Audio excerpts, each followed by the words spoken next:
Prezados alunos, sejam muito bem-vindos ao nosso canal Biologia Aqui, né? Não se esqueça de se inscrever e deixar o seu like. É muito importante que você deixe o seu like aí para que esse canal, né, fique bem situado no YouTube e outras pessoas possam usufruir e a gente possa enviar material de qualidade para vocês. A aula de hoje será sobre sistema ABO, né, e fator RH, eritoblastose fetal. Sejam muito bem-vindos e não se esqueça que ao final deixe o seu like. Muito obrigado. Seja muito bem-vindo ao nosso canal Biologia Aqui. Não se esqueça de se inscrever no canal e deixar o seu like ao final da visualização, porque é muito importante para que o canal seja bem pontuado e outras pessoas possam usufruir, né, desse conteúdo. Um grande abraço para você. Meu nome é Marcelo Vieira. Sejam muito bem-vindos ao nosso canal. Então, nós vamos falar aqui, né, do sistema sanguíneo ABO, né? Não se esqueça que, né, dia 14 de junho é o Dia Mundial do Doador de Sangue, né? O sangue é muito importante para nós, né? Então, nós estamos vendo aqui algumas animações da corrente sanguínea, a importância do sangue para o sistema cardiovascular e os outros tecidos do nosso corpo. E nós vamos trabalhar aqui com o sistema ABO e sistema RH e também eritoblastose fetal. Então vamos nessa. Bom, introdução aos grupos sanguíneos, né? Nós temos as hemácias ou glóbulos vermelhos, os leucócitos ou glóbulos brancos, né? E as plaquetas, né? Não esquecer que o sangue é o único tecido do nosso corpo que é sanguíneo, né? Você tem lá o plasma sanguíneo e os elementos figurados. Quem são os elementos figurados para a gente recordar aqui? Nós temos as hemácias aqui, ó, né? As hemácias que estão aqui, ó. Nós temos os leucócitos, que são os glóbulos brancos, e nós temos as plaquetas, né? Vamos falar agora um pouco sobre a descoberta dos grupos sanguíneos. Em 1900, o médico austríaco Karl Landsteiner, né, ele percebeu que quando amostras de sangue de determinadas pessoas eram misturadas, as hemácias se juntavam formando aglomerados semelhantes a coágulos. Bom, né, isso ele percebeu como médico, né? Quando em uma transfusão uma pessoa recebe um tipo sanguíneo incompatível com o seu, as hemácias transferidas vão se aglutinando assim que penetra na circulação, formando aglomerados compactos que pode obstruir, né, os capilares e prejudicando, né, a circulação do sangue. Aqui você tem aqui, ó, um coágulo aqui, ó, né, e esse coágulo, né, ele é importante aqui para obstruir e, no caso, isso pode ter sérios problemas que levam à incompatibilidade, né, hematológica. Bom, o médico então concluiu que determinadas pessoas têm um sangue, né, incompatível. E, de fato, as pesquisas posteriores revelaram a existência de diversos tipos sanguíneos nos diferentes indivíduos da população. Também concluiu que a incompatibilidade entre certos grupos sanguíneos deve ser uma reação imunológica entre as substâncias dissolvidas no plasma sanguíneo e as substâncias presentes na membrana da hemácia. Essas substâncias, né, gente, mais tarde eles descobriram que são os anticorpos, as imunoglobulinas, né? E na membrana da hemácia nós temos alguns receptores, né, que são glicolípides, que vão se ligar a esse anticorpo. Então, antes da gente começar a falar do sistema, né, RH e ABO, nós temos que citar um pouco sobre o histórico das transfusões de sangue. A primeira transfusão foi precedida da realização de provas de compatibilidade. Ela foi realizada em 1907, o Reuben Ottenberg. Porém, esse procedimento só passou a ser utilizado em larga escala a partir da Primeira Guerra Mundial, 1914-1918. E idealizado em Leningrado, em 1932, o primeiro banco de sangue surgiu em Barcelona, em 1936, durante a Guerra Civil Espanhola. Após 4 décadas da descoberta do sistema BO, um outro fato revolucionou a prática da medicina transfusional: a identificação do fator RH realizada por Landsteiner, né? Nós vamos ver esses dois sistemas. Mas para a gente entender o fator RH, primeiro nós temos que trabalhar com o sistema BO.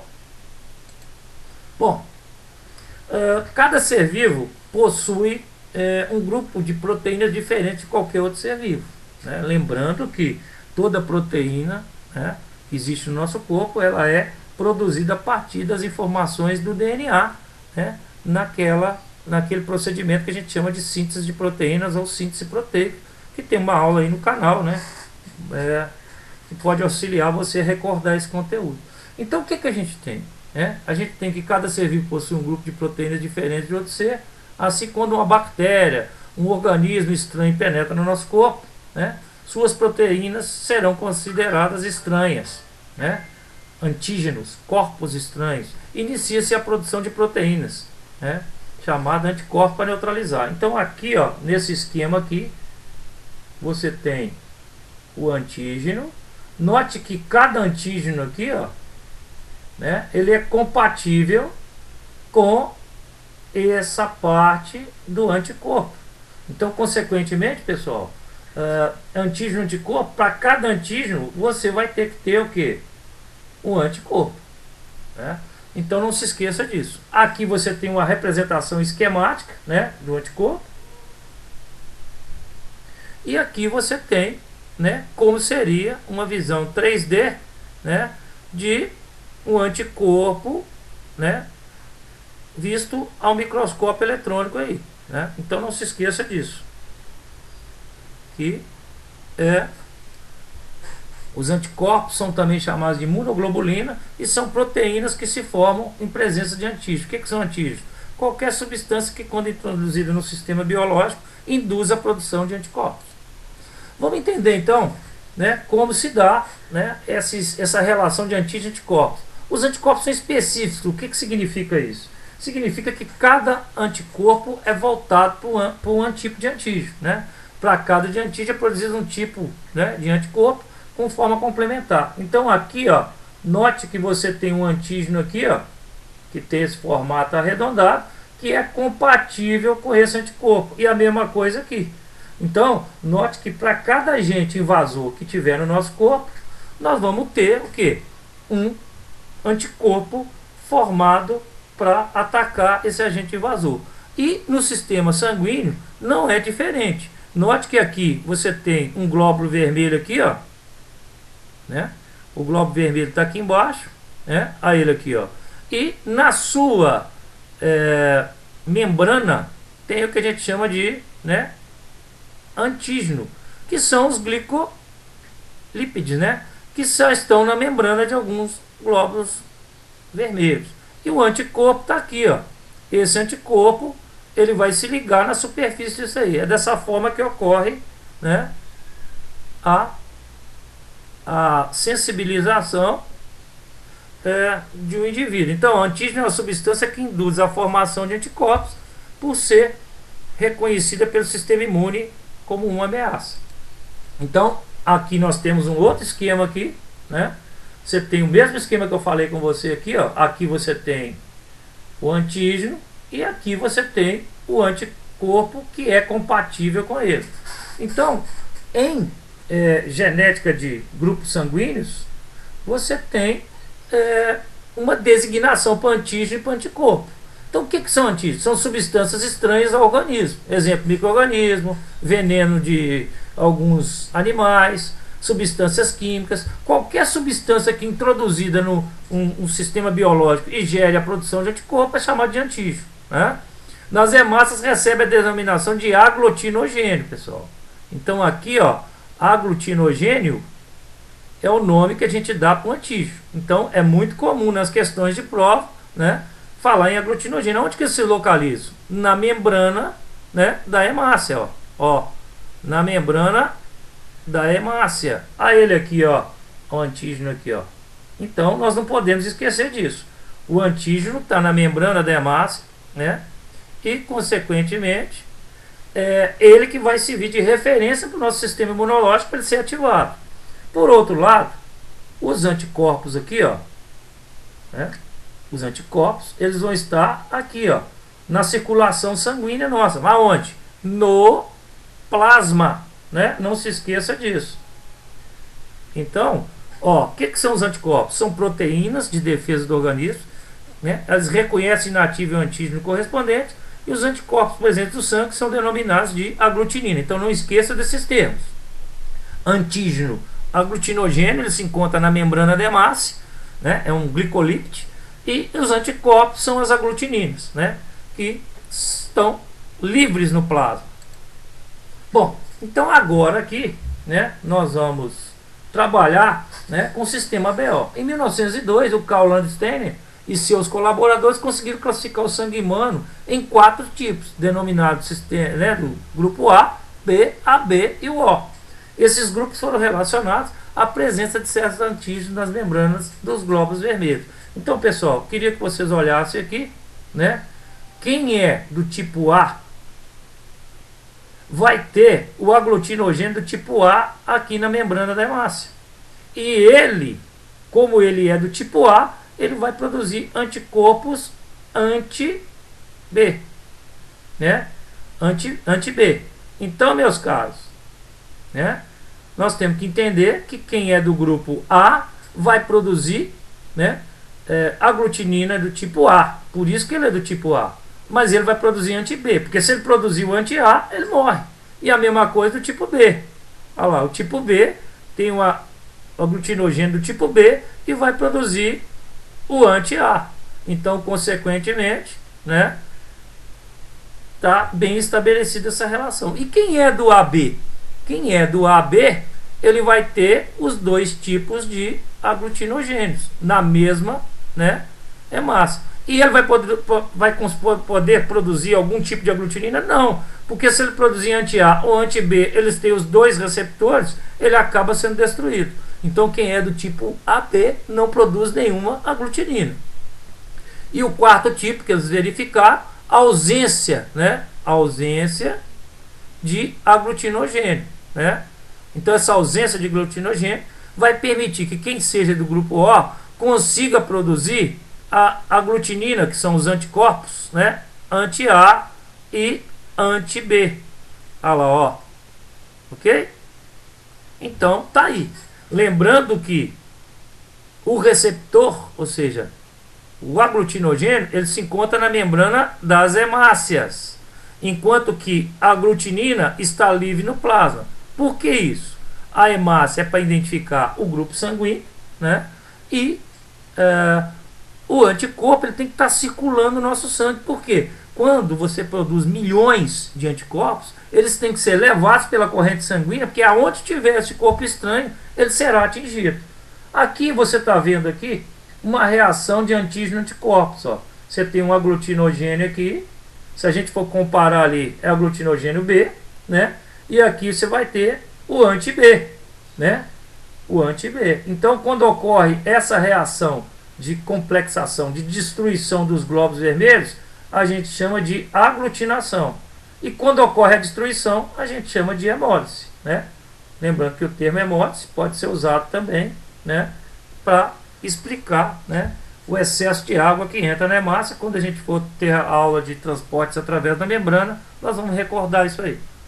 Então, feito isso aqui, a identificação dos, né, dos tipos sanguíneos humanos, nós vamos aqui agora, né, para entender como é que eles fizeram essa determinação, né? Os anticorpos específicos, né, produzidos em cobaias, sensibilizados com os anticorpos do sistema BO e do RH, são capazes de se ligar e aglutinar, né, apenas as hemácias que apresentam o correspondente antígeno em sua superfície. Então o que eles fizeram aqui nesse experimento aqui, o Landsteiner? Ele pegou aqui, ó, e pegou uma pessoa do sangue de tipo A e injetou nesse coelho aqui. Esse coelho aqui, em resposta a esse antígeno A, produziu um soro. O que é o soro? Anticorpo, né? Aqui você vai ter o anticorpo, anti-A. O que ele fez também? Ele pegou uma pessoa que tinha o que? O sangue tipo B, né? E aplicou nessa outra cobaia aqui, ó. Perdão. Deixa eu voltar aqui no anterior. E colocou nessa cobaia aqui. Quando ele colocou nessa cobaia aqui, ela produziu o anticorpo anti-B. Então repare que, né, o anticorpo aqui, ele foi produzido a partir do contato, tem que ter o contato. Então o que acontece? Você vai para o laboratório, fura o dedo da pessoa, né, e você vai ver aqui, ó, que aqui está tudo separado, ó. Aqui eu tenho essa aqui para o pessoal do tipo O, essa daqui para o tipo A e essa daqui para o tipo B e AB. Então, quando eu vou pegar essa pessoa aqui, né, aqui já está determinado aqui o grupo sanguíneo que ela pertence, O, A, B e AB. O que vai fazer? Você vai pingar o anti-A, você vai pegar o anti-B. Então, todos esses que estão aqui, né, eles vão reagir em função desses anticorpos que foram aplicados aqui. Então, ó, o que vai acontecer? Se aqui é com anti-A, né, ele vai somente atacar onde tiver o receptor anti-A. Então, aqui no O não deu a reação positiva, não houve aglutinação. Aqui houve a reação positiva, que é negativa. E aqui houve a reação negativa. Por quê? Porque ele é do tipo B. O tipo B não é compatível com A. E quem é AB, se vocês lembraram lá atrás, ele tem os dois receptores. Então aqui dá a reação positiva. Então, meus caros, né, vocês estão vendo aí, né, como é que ocorre. Então, olha lá, ó, eu já sei que o cara ali é do grupo O, já sei que é do grupo A e AB. E a mesma coisa aqui, ó. Eu pinguei o A, né, o B vai só reagir com quem tem grupo B. Quem é do grupo O não tem antígeno, então a reação é negativa. Quem é do grupo A é negativo, porque o anticorpo é contra o B, né? Aqui é do B, ela é positiva. E aqui a B vai ser positiva. Por quê? Porque o anticorpo utilizado é o anti-B. Então é dessa forma, né, que nós vamos trabalhar para interpretar. Note que aqui embaixo, né, você tem um controle. O que é o controle? É aquela parte do experimento que você sabe o que está acontecendo. Então, no controle aqui, ausência de soro, né, com anticorpos. Então, você vai ver que todos os sangues estão com a mesma característica.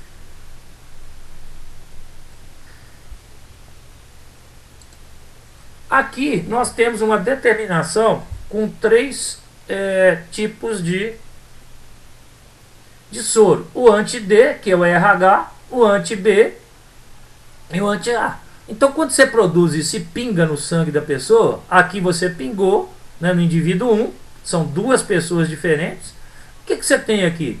Deu teste negativo para esse, deu negativo para esse e negativo para esse. Aqui deu negativo para esse, deu positivo para esse e deu, né, positivo para esse aqui.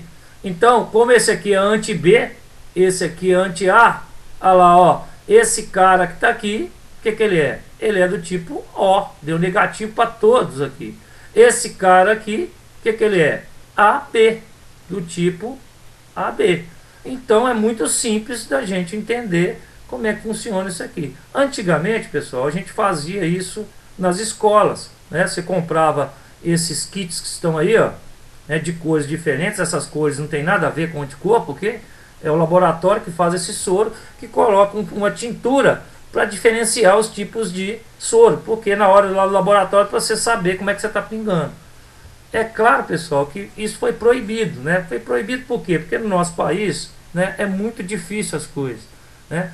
Você precisa furar o dedo. Então, no laboratório era muito comum um menino furar um dedo e depois sair furando o dedo dele e furando dos colegas. Isso poderia gerar uma contaminação por doenças, né, viróticas, bacterianas e também pelo HIV, né, pessoal? Então, nas escolas foi proibido esse tipo de teste aqui, tá certo?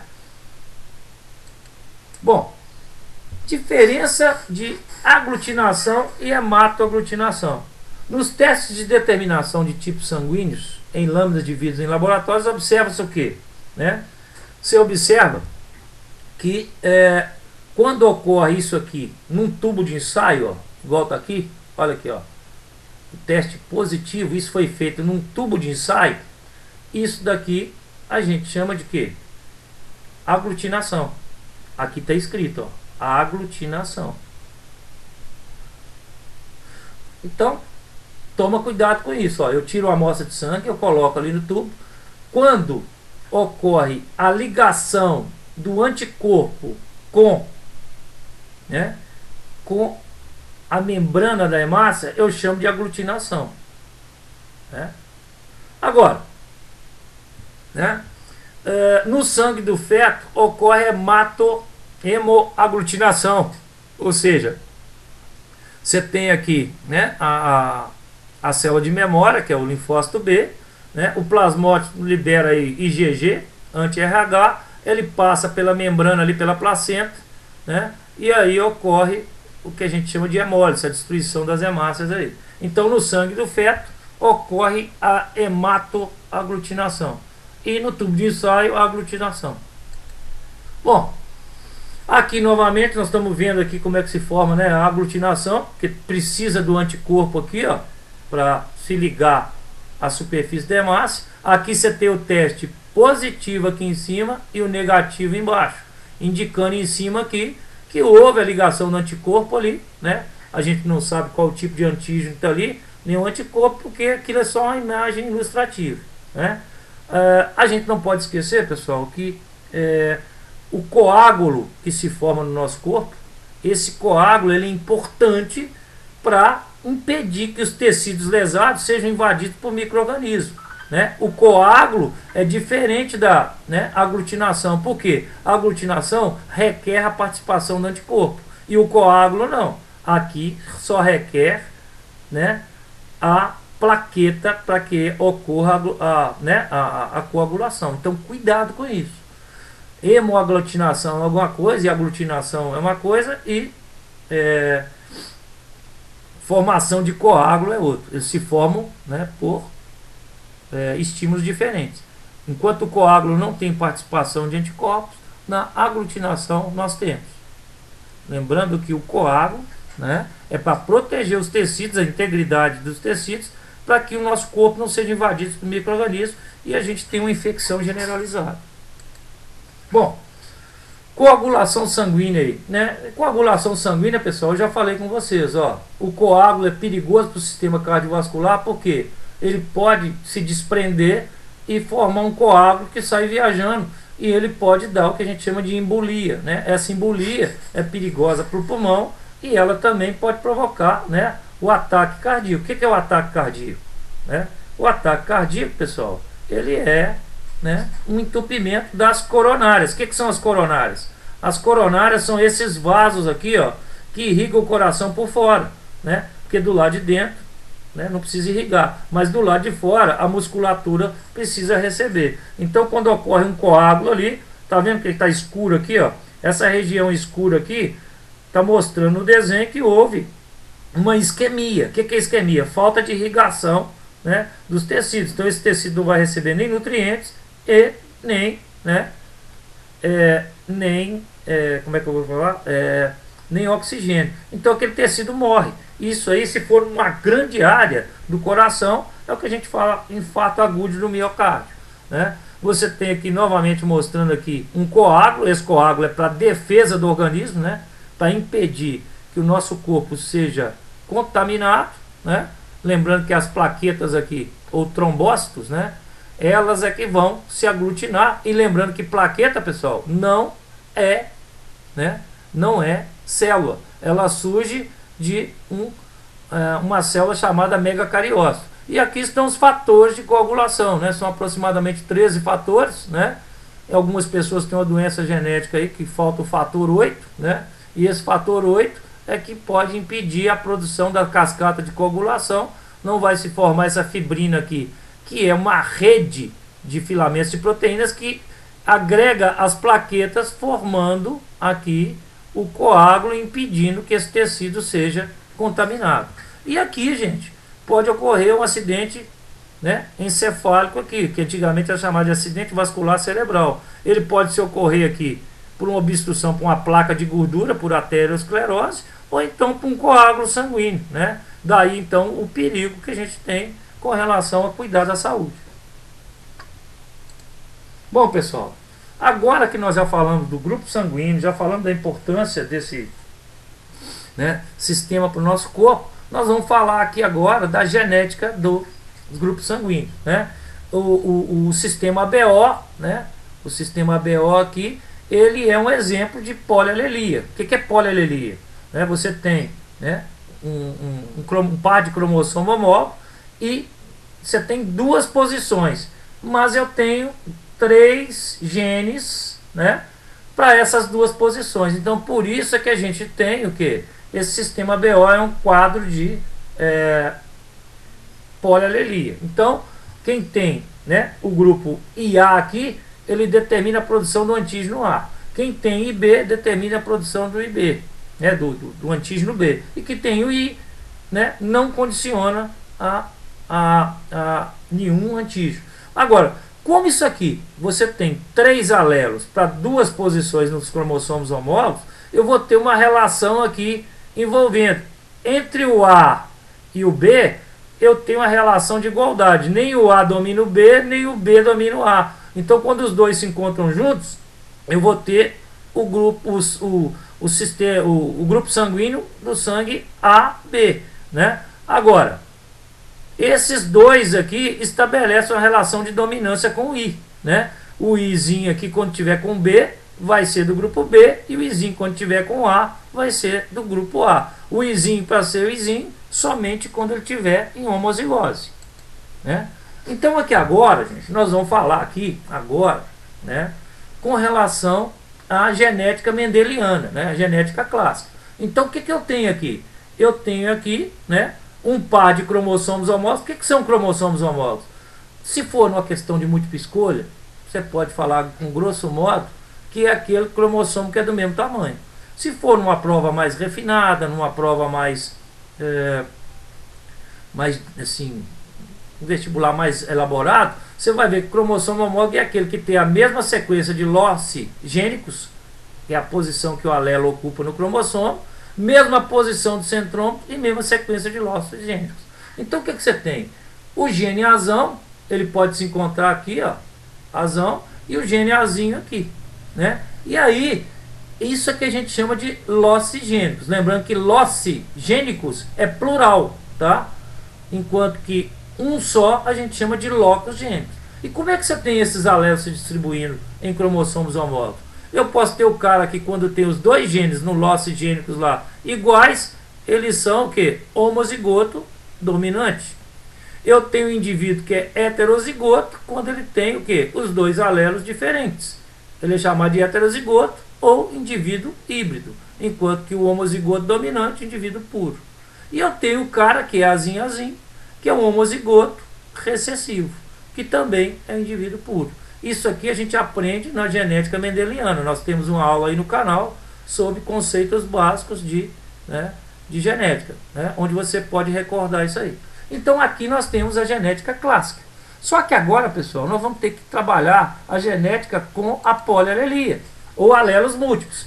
Polialelia ou alelos múltiplos significa que eu tenho vários genes para ocupar apenas 2 posições. Por isso que a gente chama de alelos múltiplos. Ou seja, você vai ter, né, apenas 2 posições para 3 genes. Então o que você tem? Quando eu tenho os 2 alelos do tipo A, né, ou o A junto com o I, ele vai ser do grupo A. Quando eu tenho os 2 alelos B, ou um B e um Izinho, ele vai ser do grupo B. E quando eu tenho IA e B, como eles têm uma relação de não dominância, você vai ter o indivíduo do grupo AB. E quando eu tiver o indivíduo homozigoto recessivo aqui, né, ele é do grupo O. Está aí a relação, né, de polialelia. Não se esqueça disso, né? A polialelia ou alelos múltiplos significa o quê? Eu tenho 2 loci gênicos, mas eu tenho 3 genes, né, que vão ocupar isso daí, ok? Bom, agora que nós já estamos falando aqui, né, nós temos que entender, né, como é que ocorre isso aqui. Então, ó, eu tenho aqui o fenótipo do cara, que é do grupo O, eu tenho o genótipo, que é o Izinho. Quem é do Izinho, né, lembrando que aqui eu tenho, né? Você pode até escrever aqui, ó, aglutinogênio. Esse aglutinogênio, ele vai estar na superfície da hemácia. E os anticorpos que estão no plasma? Esses aqui são o que? Os anticorpos,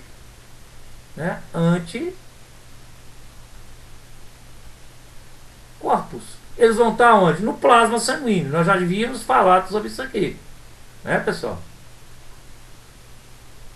Então vamos apagar isso aqui. Eu ainda estou aprendendo a mexer com essa, né, mesa digitalizadora, mas uma hora eu fico bom nisso aí. Então, meus caros, olha lá. Você tem aqui uma tabela mostrando como é que funciona o grupo O, né? O resultado das hemácias dos diferentes grupos sanguíneos com os anticorpos. Então você tem aqui, ó, grupo A, B e AB, né? Então você note que aqui você tem o teste positivo, aqui você tem o teste positivo e aqui também. E aqui você tem o teste negativo. Tá vendo? Então aqui também é a mesma coisa, ó, negativo, negativo, positivo, positivo. Ou seja, como é que você vai interpretar isso aqui? Olha, quando você pingar aqui, né? Repare que você tem um indivíduo aqui do grupo O e aqui o resultado dos diferentes grupos sanguíneos com diferentes anticorpos. Então aqui, né, você tem o cara do grupo O. Ele não vai reagir com nenhum, porque quem é do grupo O não tem nenhum antígeno na sua superfície, não tem nenhum glicolípido, nem o A nem o B. Quando você tem um indivíduo do grupo A e você pinga aqui o soro anti-A e anti-B, ele vai dar positivo porque ele tem o antígeno do grupo A. E do B também, porque quem é do grupo O, né, vai produzir anti-B e anti-A. Então vai dar positivo nesses aqui.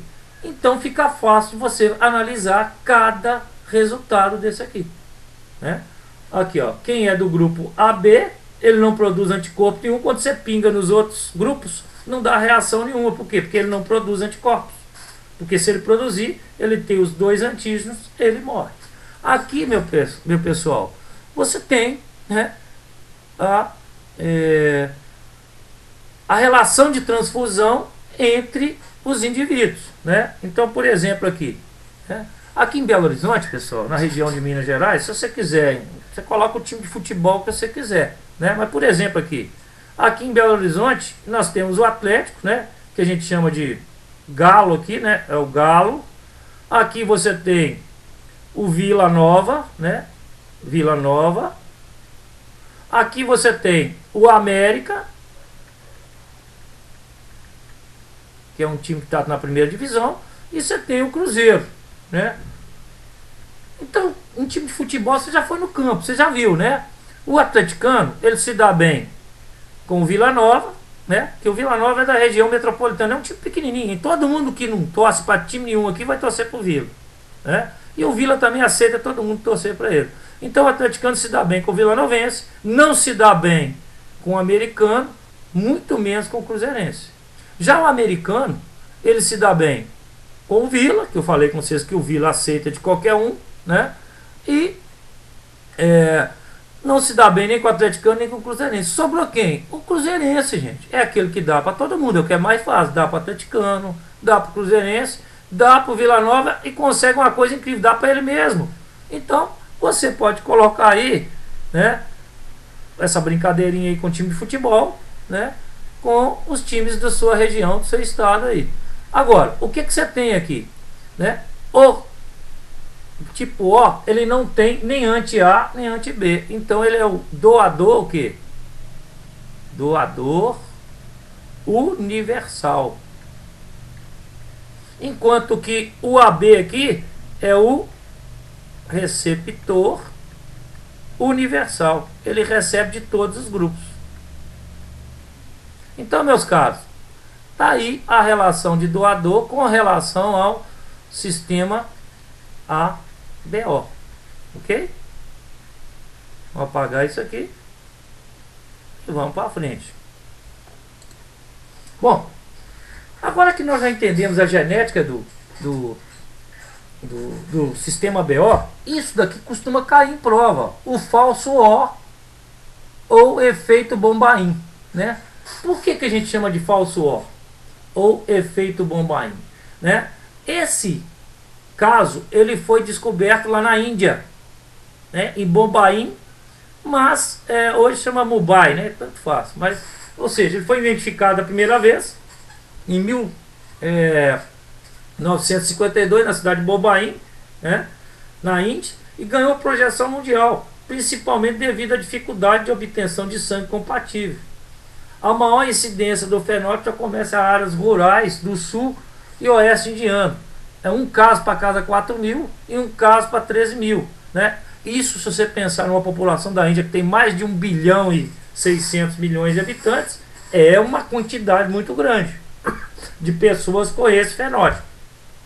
Então a frequência lá de casamentos consanguíneos, o que é casamentos consanguíneos, pessoal?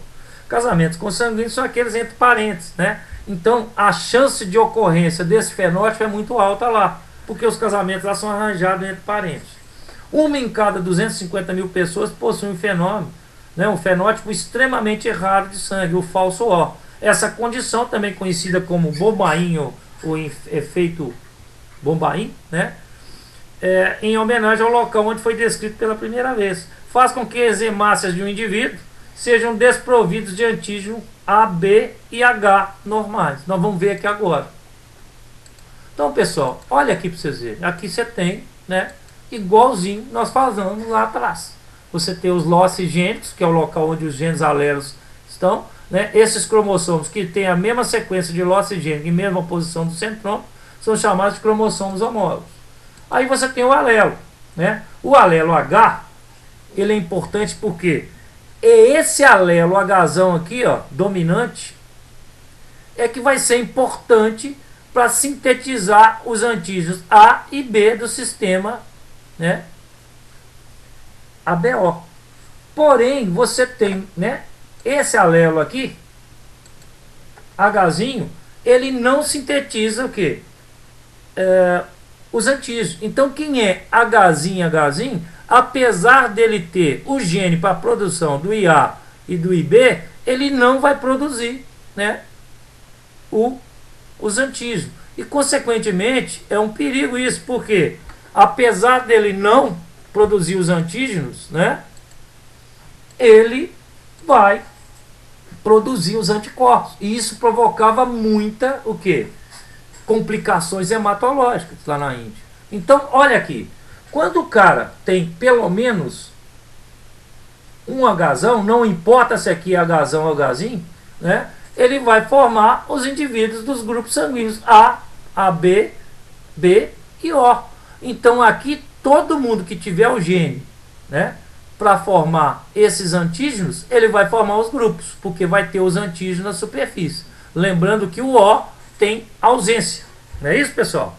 Então, ó, não se esqueça disso. Agora, quando o cara é Hzinho, olha lá, esse Hzinho é que vai determinar se vai ou não formar um antígeno. Mesmo que ele tenha o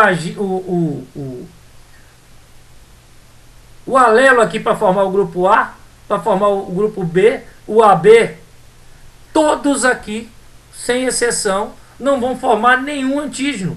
Então, eles serão chamados de falso O. Como assim falso O? Porque, apesar de genotipicamente eles serem, né, terem a capacidade de produzir o seu antígeno na membrana da hemácia, como ele é Hzinho, ele não vai formar nenhum, eles serão considerados como falso O. No laboratório, se você fizer o teste, todos serão classificados como grupo O, mas isso é um perigo, porque se ele for do grupo A, AB e B e receber um sangue que é incompatível dele, ele vai morrer de complicações hematológicas. Então a descoberta desse efeito Bombaim foi extremamente importante, né, para as transfusões, né, sanguíneas humanas. Então tá aí os genótipos, né? Bom, agora nós vamos falar, pessoal, do fator RH, né, do sistema RH. Mesmo depois que o meu amigo aqui, o Landsteiner, ele descobriu lá o fator, né, o sistema ABO, os grupos sanguíneos foram descobertos em 1940 por Landsteiner e Weiner, né? a partir do sangue de macacos do gênero Rhesus. Algum tempo após injetar o sangue desse macaco em coelhos, havia a produção de anticorpos para combater as hemácias introduzidas. O soro produzido a partir do sangue dos coelhos, que continha o anticorpo anti-RH ou anti-D, que poderia aglutinar. Então, olha o que eles fizeram aqui. Eles pegaram o macaco Rhesus, que é próximo, né, na escala evolutiva aí, da espécie humana, injetou o sangue dele em coelhos. Esse coelho foi sensibilizado, ou seja, o sangue dele começou a produzir anticorpos anti-RH, que também pode ser chamado de anti-D. E aí o que você tem? Depois da descoberta do sangue, né, do sistema ABO, eles descobriram que tinha esse outro sistema que influenciava nas incompatibilidades hematológicas. Então nós temos 15% da população que é RH negativo e 85% que é RH, né,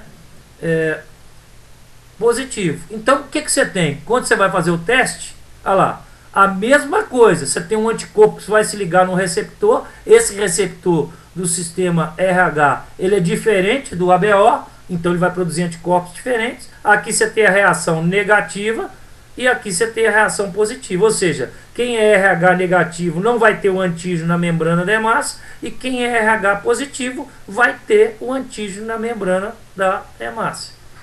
Bom, feito isso, agora a gente vai lá trabalhar com o fator RH. A compreensão, gente, como é sistema imunológico, é basicamente a mesma coisa.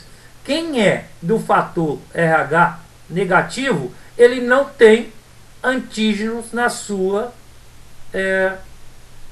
membrana plasmática. Mas quem é do fator RH positivo vai ter esse antígeno ali, ó. Ok? Então não se esqueça disso. Quem é RH positivo vai ter como é que fala? O antígeno na membrana da hemácia. Quem é RH negativo não tem. Então é assim que se determina. Agora, quais são os fenótipos que você tem? Quem é RH positivo vai ser, né? Você pode simbolizar pela letra R ou pela letra D. É Rzão, Rzão ou Rzão, Rzinho. Quem é RH negativo, Rzinho, Rzinho. Então é assim que é o genótipo e o fenótipo do fator RH. Bom, então pessoal, olha aí para vocês verem aqui. Aqui nós temos uma comparação entre o sistema ABO e o sistema RH. Ok? Então, quem é, né, o genótipo Izinho, Izinho é do grupo O, ele não produz antígeno nem A nem B, porque senão, né, ele morre, porque ele vai produzir os anticorpos anti-A e anti-B. Quem é do grupo A pode ser IA, IA ou IA, Izinho, é do grupo A, ele vai produzir o antígeno, o aglutinogênio, somente A, né, e ele, né, vai produzir o anti-B. Quem é do B, só tem o B, né? Aqui, ó. Olha lá, ó, só tem o B aqui, ó. E vai produzir anti-A. E quem é AB, tem os dois aglutinogênios, A e B na superfície da hemácia, e ele não produz nenhum, porque senão ele morre, né? Então aqui o sistema RH. Quem é RH negativo, né, tem ausência de aglutinogênio nas suas, né, hemácias. Agora, ele, como não tem nenhum antígeno, ele vai produzir o anti-RH, que também é conhecido como anti-D. Agora, quem é RH positivo, tem o fator lá, né, o receptor na sua hemácia, e ele não produz nenhum. Aqui embaixo está o resultado aqui da tipagem sanguínea, quando você pega o anti-A e o anti-B. Né? No O vai dar negativo para os dois, no A vai dar positivo somente para o A, no B somente para o B, e no AB vai dar positivo para os dois. Quando você pega um anti-RH aqui, no cara que é RH negativo, dá negativo, por quê? Porque ele não tem receptor, e positivo aqui. Então aqui você tem um resumão de toda o sistema ABO e sistema RH. Agora, pessoal, nós vamos falar aqui agora de uma doença hematológica, né, que ocorre, que é conhecida como eritroblastose fetal ou doença hemolítica do recém-nascido, ok? Essa eritroblastose fetal, também denominada doença hemolítica do recém-nascido, né, ela ocorre por incompatibilidade de RH. Então é só do sistema RH, não tem nada a ver com AB. Surge quando uma mãe, né? Ou seja, a mãe tem que ser obrigatoriamente RH negativa. Né? A mãe tem que ser RH negativa. Que já tenha tido pelo menos um filho RH, né, positivo. Ou que tenha entrado em contato com o sangue de uma pessoa RH. Como assim? Olha, ela foi fazer uma cirurgia, né? E aí, como a produção do anticorpo anti-RH ou anti-D, ela né? Ela só produz a partir do momento que você tem o contato. É diferente do sistema BO, porque no sistema BO você já começa a produzir, ok? Então, ou durante a transfusão sanguínea inadequada, dá à luz uma criança com sangue RH positivo, ok? Aí o que vai acontecer, pessoal? Na primeira gravidez dessa mulher, como os anticorpos RH, eles não são formados, precisa de ter um contato prévio, né? Aqui você tem a placenta. A placenta é um órgão que tem origem materno-fetal, né? É o órgão que vai nutrir o embrião e também protegê-lo, levando oxigênio, anticorpos e nutrientes. E aí o que acontece? Se a hemácia do filho é RH, né? Positiva, olha lá, ela tem os receptores ali. No momento que a mãe, né, for ter o parto, o médico vem cá e corta o cordão umbilical e mistura o sangue materno com fetal. Aí o que acontece? Escapa algumas hemácias dessa criança aqui, né? E a mãe, que é RH negativa, vai começar a produzir anticorpos contra o RH positivo. Só que o primeiro filho já nasceu. Ela não tem contato, não teve contato do sangue dele anterior. Aí o que acontece? Na segunda gravidez, se o filho ainda for RH positivo, o que vai acontecer? Né? Como a mãe já foi sensibilizada, né? E a mãe vai passar pela placenta, tem um receptor aqui na placenta, exclusivo para o sistema RH, não tem receptor para BO. Aí esses anticorpos passam pelo cordão umbilical, caem na corrente sanguínea e aí provocam o ataque ali às hemácias do bebê dentro da barriga da mãe. E aí o que acontece? Pode provocar hemólise. O que é hemólise? Destruição das hemácias do feto, que é RH positivo. Então, tá aí como é que ocorre a eritroblastose fetal. Né? Complicações com essa eritroblastose fetal. Pode provocar anemia, porque como vai ocorrer hemólise do bebê, né, vai provocar diminuição dos glóbulos vermelhos. Icterícia, amarelão, né? O pigmento de hemoglobina vai ser destruído lá e vai produzir essa bilirrubina. Essa bilirrubina aí, pessoal, é aquele pigmento usado para produzir a bile lá do sistema, né, digestório. É produzida pelo fígado e armazenada na vesícula biliar. Né? Pode provocar surdez por causa do ataque dos anticorpos, né? Deficiência mental, né? A bilirrubina vai se depositar aí no sistema nervoso, e depositando essa bilirrubina no sistema nervoso, outros anticorpos vão começar a atacar os neurônios dessa criança que está em desenvolvimento. Pode ocorrer aborto involuntário, né? E a destruição das hemácias do feto e do recém-nascido leva seus órgãos produtores a lançarem na circulação hemácias jovens, que a gente chama de eritroblastos, né? E isso pode complicar aí esse bebê, né? Então vamos lá, pessoal. Condição básica para a ocorrência da eritroblastose fetal, pessoal. Olha lá. A mãe tem que ser RH negativa. O pai, RH positivo. Primeiro filho, se ele for RH positivo, não ocorre a doença hemolítica do recém-nascido ou eritroblastose fetal. Por quê? Porque a mãe não teve contato com o sangue do primeiro filho. Só vai ter o contato no momento do parto, quando cortar o cordão umbilical e descolar a placenta. O segundo filho, se ele for RH positivo, ocorre a doença hemolítica do recém-nascido ou eritroblastose fetal. Por quê? Porque a mãe já teve contato, ela passa a produzir o anticorpo anti-RH. Observação, né? Sem observar a incompatibilidade do sistema BO, e também se a mãe não recebeu transfusão de sangue ou sofreu descolamento de placenta. Se ocorrer alguma dessas aí, alguma dessas exceções, o primeiro filho pode vir a ter a doença hemolítica do recém-nascido. Olha aí esse esquema aqui. Condição básica: a mãe é RH negativa, o pai é RH positivo. Se a primeira filha aqui foi RH positiva, né, o segundo for, tem motivo ali, né, para que essa criança tenha a doença hemolítica do recém-nascido. Aqui, pessoal, nós temos, né, transfusões do sistema RH. Lembrando que os antígenos das hemácias, né, elas do doador devem ser compatíveis com os anticorpos do plasma do receptor. Então, quem é RH positivo, né, como eu falei anteriormente, que a pessoa que é RH negativa, ela precisa o quê?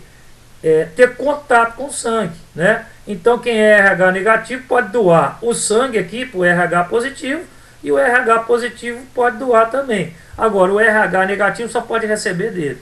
Aí você vai me perguntar: uai, professor, mas o RH negativo não tem os anticorpos? Tem. Só que na hora que esse sangue vai para o hemocentro, todos os elementos do sangue são separados. Separa o plasma com os anticorpos, separa as hemácias, separa os glóbulos brancos e separa as plaquetas. Por quê? A doação de sangue é muito importante. Então, na primeira vez que uma pessoa recebe, né, se ela nunca teve contato com sangue RH positivo, e ela recebe um sangue RH positivo, na primeira vez não tem problema. Mas a partir da segunda, sim. Então, essa é a relação. RH negativo recebe somente de RH negativo. Agora, quem é positivo pode receber de negativo e de positivo. Bom, produção de anticorpos no sistema BO e no sistema RH. Pessoal, os anticorpos responsáveis pelo sistema BO, eles são naturalmente produzidos pelo nosso corpo, sem a necessidade de um prévio contato. Ou seja, você não precisa ter contato com o sangue, quem é do tipo A, com sangue AB ou B, para você começar a produzir os anticorpos. Você já nasce com a capacidade de produzir. Agora, os anticorpos responsáveis pelo sistema RH não são naturalmente produzidos pelo nosso corpo. Consequência disso é que tem que ter uma necessidade de exposição das hemácias do tipo RH positivo para estimular o nosso sistema imunológico a produzir anticorpos. Os anticorpos contra o sistema ABO, né, não consegue atravessar a placenta e atingir o feto durante a gestação, não provocando nenhuma incompatibilidade hematológica durante a gestação. Ou seja, os anticorpos, né, anti-RH aqui, ó, esse sim, possui um receptor na placenta que permite que atravesse a placenta e atinja o feto. Então, toma cuidado com isso, pessoal. O sistema BO, você já consegue produzir os anticorpos sem ter contato prévio com o sangue de um possível doador. Já o sistema RH não. Você não nasce com a capacidade de produzir isso aí. Você precisa ter o contato, né? Então, ó, os anticorpos anti-RH possuem um receptor na placenta que permite que eles atravessem a placenta e atinjam o feto, provocando eritroblastose fetal ou doença hemolítica do recém-nascido. Pessoal, daí a necessidade das gestantes, das mulheres grávidas, fazerem o pré-natal. Fazer o pré-natal significa que o médico está acompanhando mês a mês, e se descobre essa incompatibilidade aí, a mãe é RH negativo e o bebê é RH positivo, e ela já teve contato, ou já teve um filho RH positivo, né? E o médico tem como barrar a produção desses anticorpos anti-RH pela mãe até que essa gestação chegue ao final. Agora eu vou falar para vocês, pessoal, né, de uma proteção natural. A biologia é fantástica por causa disso. O nosso corpo é perfeito, ele é perfeitíssimo. Nenhuma máquina que um homem produzir vai ser igual ao corpo humano. Olha que legal esse negócio aqui. Eu vou juntar sistema BO com eritroblastose fetal.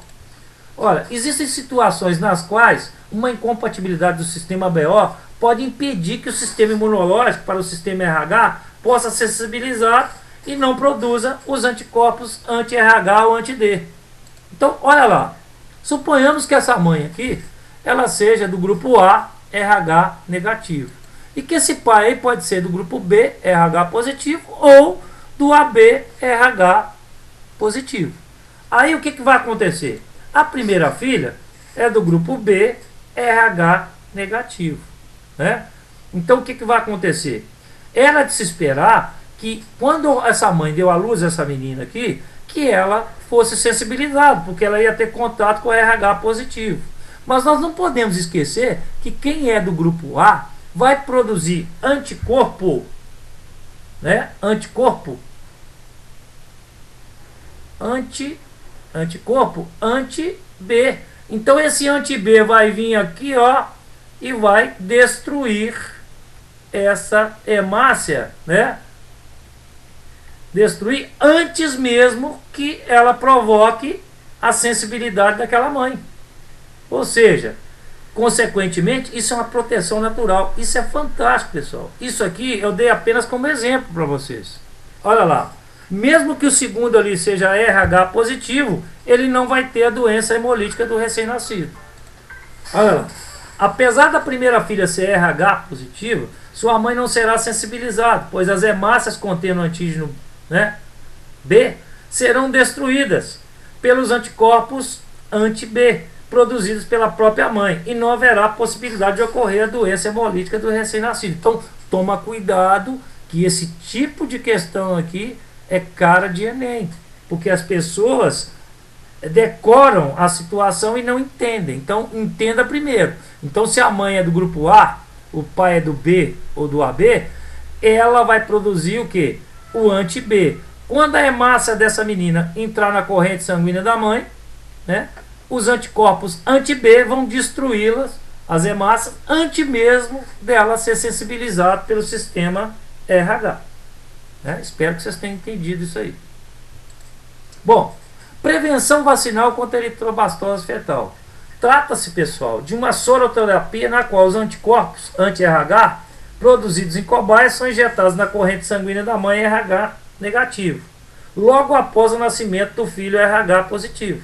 O objetivo desse procedimento é destruir imunologicamente as hemácias fetais antes que as mesmas possam induzir a resposta e provocar o desenvolvimento da memória anti-RH. Foi o que eu falei com vocês. Então, olha lá, ó, olha lá. Você vai, né, pegar os anticorpos, injetar na mãe, esses anticorpos vão destruir as hemácias antes mesmo que o linfócito B aqui, ó, se ligue nessa hemácia e comece, né, se ligue não, o linfócito B começa a produzir, porque quem vai se ligar ali é o linfócito T, ok, pessoal? Então, ó, a soroterapia também, denominada de vacinação, em decorrência de ter usada, né, de forma preventiva, profilática no desenvolvimento da memória anti-RH e deve ser repetida após cada gestação de criança RH positiva de mãe RH negativa. Última coisa aqui, pessoal, de alelos múltiplos. Alelos múltiplos não ocorrem somente na espécie humana. Aqui você tem, né, 4 tipos de coelhos com pelagens, né? O agute, ou aguti, como queiram, né? O selvagem, o chinchila, o himalaio e o albino. Olha, pessoal, aqui, ao contrário do sistema ABO, que você tem apenas 3 alelos para as 2 posições, aqui eu tenho 4 alelos. Então, note que quem é, né, tem o gene agute, domina todos os outros. Quem é chinchila, domina o himalaio e o albino. E quem é himalaio só domina o albino. Né? O selvagem domina todos. Então, o cara para ser agute é Czão, C, Zão alguma coisa. Quem é chinchila, chinchila alguma coisa. Quem é himalaio é himalaio alguma coisa, que no caso aqui, para ser albino tem que ser CA. Então, eu só estou dando isso aqui para vocês entenderem que alelos múltiplos ou polialelia ocorre na natureza em outros organismos. Né? Então tá aqui, ó, como é que funciona aqui. Conforme eu falei com vocês, ó, eu tenho 2 posições, ou seja, 2 loci gênicos, né? Eu tenho 2 loci gênicos para 4 alelos, olha lá, o Czão, o CCH, CHzinho e o Azinho. Então eu tenho aqui, nesse caso, 4 alelos para 2 posições. Então as combinações entre elas é que vão determinar. E você tem uma relação de dominante. O agute domina o chinchila, que domina o himalaio, que domina o albino. Para ser albino só se ele for, né, homozigoto. Né? Aqui a gente tem um exercício aqui, ó, Determine o genótipo dos coelhos presentes no cruzamento ao lado de acordo com as informações. A coelha, né, que é essa daqui, né, ela, essa coelha aqui apresenta pelagem agute, né, ou selvagem. O macho é chinchila. Um dos filhotes é albino. Então, se a fêmea é agute, ela pode ser cesão, ser alguma coisa aqui, né? E o macho é chinchila. Como ele disse para nós que o filhote é albino, para ser albino ele só pode ser o que? CA. Ou seja, um veio do pai e o outro veio da mãe. Então você consegue determinar o genótipo desses, né, dos pais aqui a partir do cruzamento aqui do filho. Então é assim que você consegue, né, resolver uma questão de polialelia envolvendo coelhos aí, não esquecendo da relação de dominância, é claro, né? E ela não vem nas provas. Bom, sistema MN. Esse sistema MN, gente, ele não costuma muito cair nos vestibulares, não, mas isso pode acontecer. Em 1927 foram descobertos outros dois tipos de aglutinogênios no sangue humano, designados pelo aglutinogênio M e aglutinogênio N. Foi verificado que algumas pessoas apresentavam, né, apenas alguns desses aglutinogênios, enquanto que outros apresentavam os dois juntos. Estabeleceu-se então o sistema, né, dito MN, que nós vamos falar um pouquinho dele aqui, né, com os grupos sanguíneos MN e MN. No sistema MN, os grupos sanguíneos são determinados por um par de alelos codominantes, né, não tratando-se de polialelia. Então toma cuidado, o sistema MN não tem nada a ver com polialelia. Outra diferença verificada em relação ao sistema BO é que os anticorpos para esses aglutinogênios não ocorrem naturalmente no plasma dos indivíduos. Assim, os anticorpos anti-M e anti-N são produzidos apenas quando há estímulos. Se o indivíduo do grupo M receber um sangue do grupo N, haverá produção de anticorpos anti-N. E o contrário também. Então, né, tá aqui, ó, como é que vai se dar, né? A representação pode ser, né, trata-se de um caso de codominância, ó, MM vai ser do grupo MM, grupo M, NN vai ser do grupo N e MN o grupo MN. Então, esse aí seria o sistema MN. Grande abraço para vocês, espero que vocês tenham gostado da aula, né?